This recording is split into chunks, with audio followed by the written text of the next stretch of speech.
Olá pessoal, começa agora mais uma videoaula do nosso canal Aprenda a Língua Portuguesa. Em primeiro lugar, inscreva-se no nosso canal para não perder nenhuma das nossas próximas videoaulas.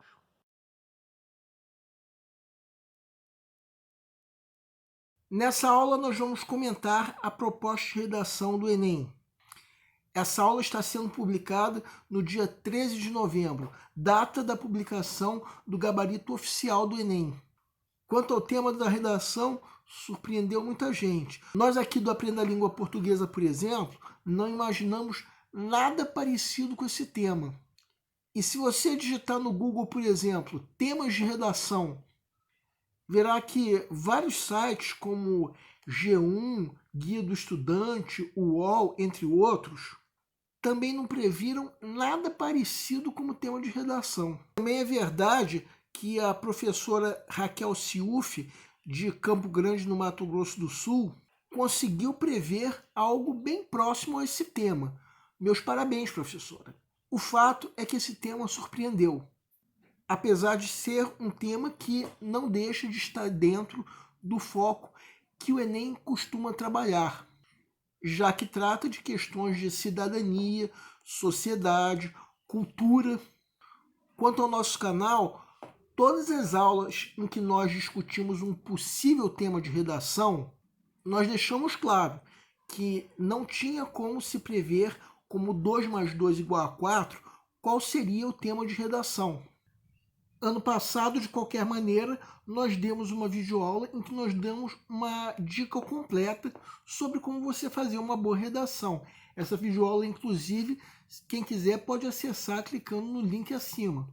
Então, como não é possível nós prevermos como 2 mais 2 igual a 4 qual será o tema da redação, nessas horas é preciso pensar e improvisar. Se você se surpreendeu com o tema, o fato é que você não pode se deixar levar pela surpresa. Você tem que refletir e usar a inteligência que eu sei muito bem que você tem.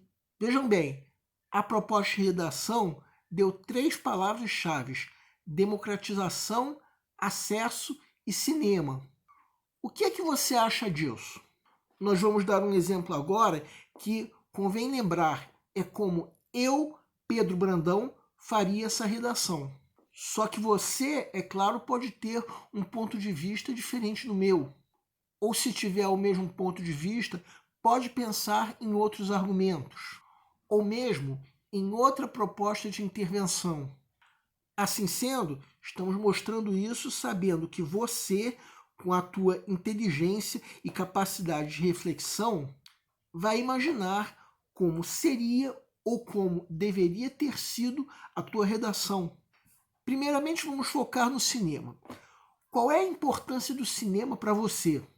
Vocês que estão fazendo vestibular, por exemplo, muitos de vocês têm no cinema um lazer muito frequente, principalmente aqueles que ainda estão na escola e estudam numa escola particular, embora isso não seja uma realidade da maioria dos brasileiros.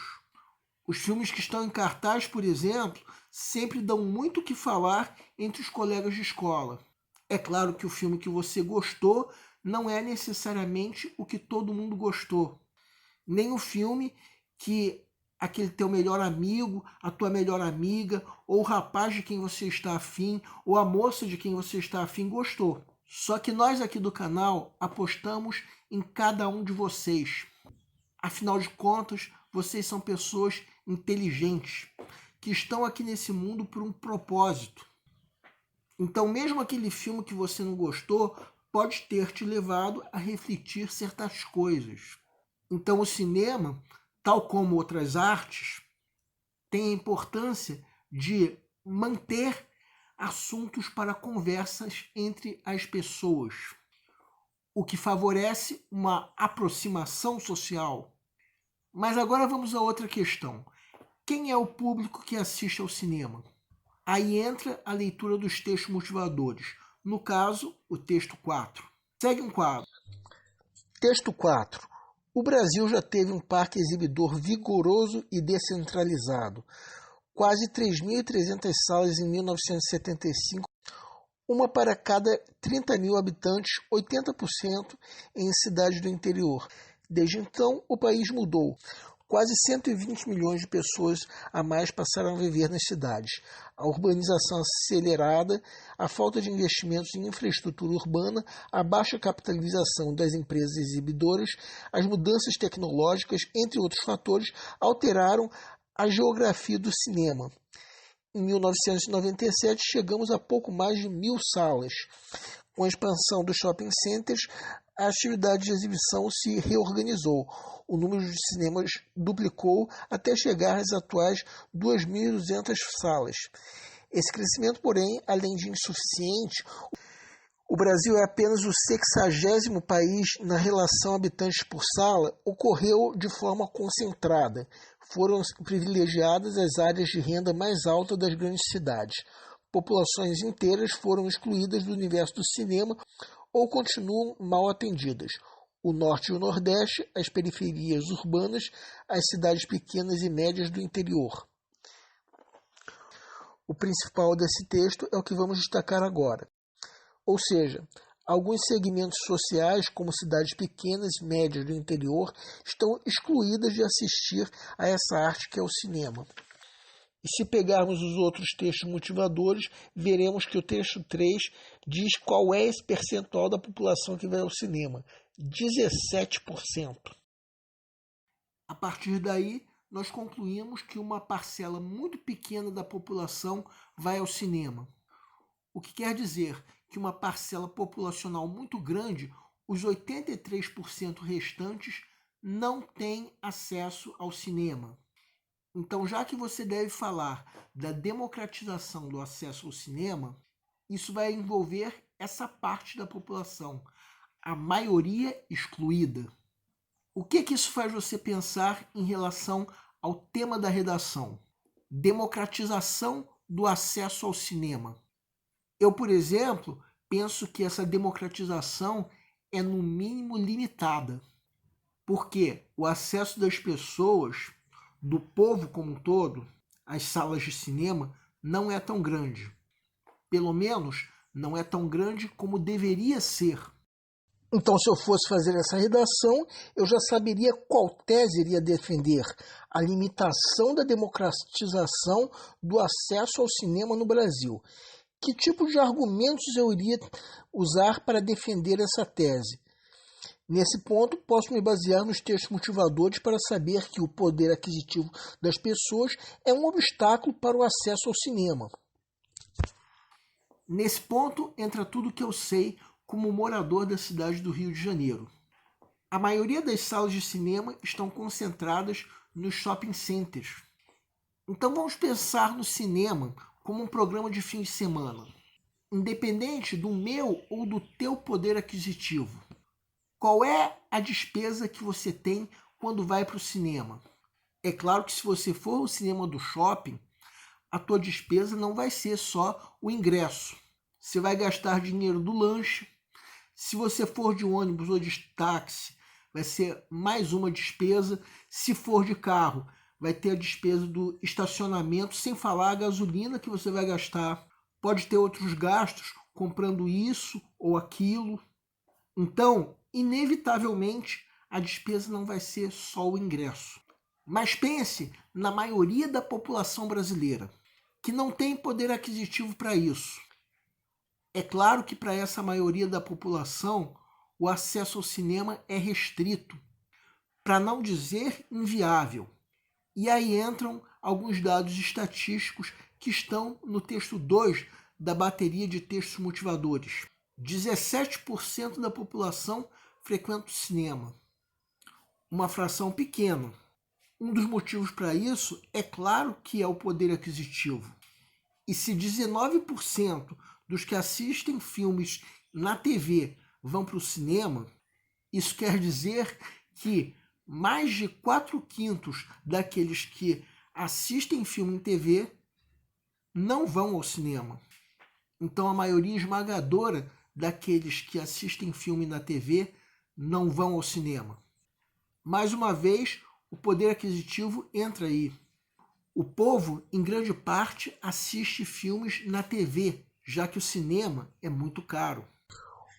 Outro argumento que eu usaria tem relação com um dos dados do texto 4, a concentração dos cinemas em algumas regiões geográficas, no sentido de que populações inteiras no Norte e Nordeste foram excluídas do universo do cinema ou continuam mal atendidas. Ou seja, um segundo argumento é a concentração geográfica das salas de cinema. Só por aí já temos 2 argumentos para defender nosso ponto de vista. Então, eu, por mim, já consideraria isso suficiente. Mas, se você pensou em outro argumento, tudo bem. Tudo bem, desde que você não se esqueça de uma coisa. A tua redação não pode ultrapassar 30 linhas. Agora vamos pensar o que pode ser feito para melhorar essa situação. Bem, se pensarmos no argumento do baixo poder aquisitivo da população, uma possível intervenção seria a gratuidade ao acesso ao cinema, dependendo do caso. E ainda se pensarmos no problema da concentração geográfica, um maior investimento do governo em salas de cinema em regiões excluídas. Bem, por aí já temos a tese, 2 argumentos e 2 propostas de intervenção. Segundo o modelo dissertativo argumentativo, a tese deve vir no primeiro parágrafo, a introdução. Os argumentos devem vir nos parágrafos seguintes, os parágrafos de desenvolvimento, enquanto que a proposta de intervenção deve vir no último parágrafo, o parágrafo de conclusão. No caso da proposta de intervenção, lembramos que deve ter 5 elementos: o agente, a ação, o modo, o detalhamento e a finalidade. Bem, tudo isso é para mostrar como eu, Pedro Brandão, faria a prova de redação. Mas você, como um candidato, pode ter um ponto de vista diferente do meu, ou escolher outros argumentos. Pode pensar que a melhor proposta de intervenção seria outra. Então não seria nem coerente nós publicarmos como seria a redação que eu faria. Demos todos esses detalhes de como seria a redação que eu faria. E não podemos esquecer o que eu já disse nessa videoaula mesmo, que a redação não deve e nem pode ultrapassar 30 linhas escritas. Então, o candidato tinha que fazer um planejamento semelhante ao que eu fiz e usar todos os conhecimentos que ele já tinha ou passou a ter com a leitura dos textos motivadores para escrever a redação, nunca se esquecendo que essa tem aquele número máximo. Se a redação ultrapassar 30 linhas, as linhas a mais serão desconsideradas e, com isso, a redação pode perder o sentido, de modo que você vai poder perder muito ponto.